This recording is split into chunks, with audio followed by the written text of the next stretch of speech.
LB Nagar నియోజకవర్గ BJP అభ్యర్థి సామ రంగారెడ్డి ప్రచారంలో దూసుకుపోతున్నారు. ప్రచారంలో భాగంగా బిఎన్ రెడ్డి నగర్ డివిజన్లో కార్యకర్తలతో కలిసి పెద్ద ఎత్తున యువత ర్యాలీలో పాల్గొన్నారు.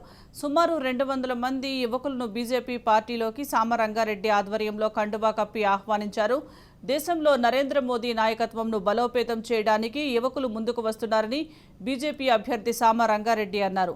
దేశ అభివృద్ధికి నరేంద్ర మోదీ ప్రతినిత్యం పనిచేస్తున్నారని తెలిపారు. ఆయన సమస్యలు లేని నియోజకవర్గంగా తీర్చిదిద్దటమే తమ లక్ష్యమని సామ రంగారెడ్డి పేర్కొన్నారు. గతంలో 11 డివిజన్లు గెలిపించేసి ఇలా భారతీయ జనతా పార్టీకి ఒక గౌరవం తెచ్చిపెట్టారు. మాకు ఒక నమ్మకం పెట్టారు, మాకు ఒక విశ్వాసం ఉంచారు. ఆ విశ్వాసంతోనే గత 2.5-3 సంవత్సరాల నుంచి కూడా మీ మధ్యలో కార్పొరేటర్ ఉన్నారు. ప్రతి సమస్య మీద పోరాడుతూ ఉన్నారు. అభివృద్ధి ఎన్ని అవమానాలు మింగినా కానీ, ఎన్ని ఇబ్బందులు పెట్టినా కానీ ఆ ఇబ్బందులు కూడా అవమానాలు కూడా మీకోసం మిగమింగి వాళ్ళు పనిచేస్తూ ఉన్నారు. రేపు రాబోయే కాలంలో ఖచ్చితంగా స్థానికంగా మనం ఎమ్మెల్యేలను గెలిపించుకొని మనం స్థానిక కార్పొరేటర్ మనలో ఉంటే ఇద్దరు కలిస్తే మన ప్రాంత అభివృద్ధి కోసం దోహదపడే విధంగా మనం అన్ని విధాలు మనం అభివృద్ధి చేసుకోవచ్చు. అవి కాకుండా కూడా ప్రతి సమస్య కోసం కూడా ఒక పరిష్కారం కోసం మనం ప్రయత్నం చేయొచ్చు.